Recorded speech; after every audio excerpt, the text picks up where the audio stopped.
মহাদেব, জয় শিব শম্ভু, জয় মা তারা।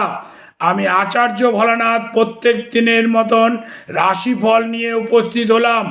এখনো পর্যন্ত যারা আমার চ্যানেলটি সাবস্ক্রাইব করনি তারা সাবস্ক্রাইব করে দাও এবং যত বেশি সংখ্যক পারো শেয়ার করে দাও। আমি প্রত্যেক দিন প্রত্যেকটি রাশি সম্বন্ধে বিশদে আলোচনা করে থাকি এবং 2025 সালে রাশিগুলি কেমন যাবে প্রত্যেকটি রাশি নিয়ে পৃথক পৃথক আলোচনা করব। আমার চ্যানেলে প্রত্যেক দিন এই রাশিফল তোমরা দেখতে পাবে। চিত্রা নক্ষত্রযুক্ত বুধবার, পৌষ মাসের 9 তারিখ, ডিসেম্বরের 25 দিন খ্রিস্টান মিশনারিরা এবং খ্রিস্টানরা বড়দিন পালন করে থাকে। যীশুখ্রিস্টের জন্মদিন উপলক্ষে দশমী তিথি থাকছে রাত্রি 9টা 47 পর্যন্ত।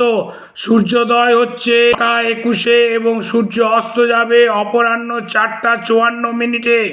রাশি, কোনো আত্মীয় দ্বারা তুমি লাভবান হতে পারো, সে আবার বিলাসিতা বৃদ্ধি পাচ্ছে। মিথুন রাশি, হতবুদ্ধি হতে পারো, একটু সাবধানে থাকো। কর্কট রাশি, যা আশা করবে সে ফল আজকে ভালোই পাবে। সিংহ রাশি, আজকে বিষাদগ্রস্ত দেখা দিচ্ছে।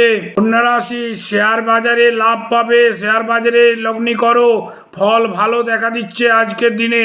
তুলা রাশির আজকে পেটে ব্যথা দেখা দিতে পারে। বৃশ্চিকের আবার চিত্ত বিক্ষোভ দেখা দিচ্ছে। রাশি, তোমার যে সকল পাওনাগুলি আছে সেগুলি আদায় করো, ফল ভালো পাবে। মকর রাশি, নৈতিক অবনতি দেখা দিচ্ছে। কুম্ভ রাশি, তোমার সদ্গুরুর সন্ধান হতে পারে আজকে। রাশি, কোনো বিবাদে জড়িয়ে যেতে পারো এবং তার ফলে মনের কষ্ট দেখা দেবে। হর হর মহাদেব, জয় শিব শম্ভু, জয় মা তারা।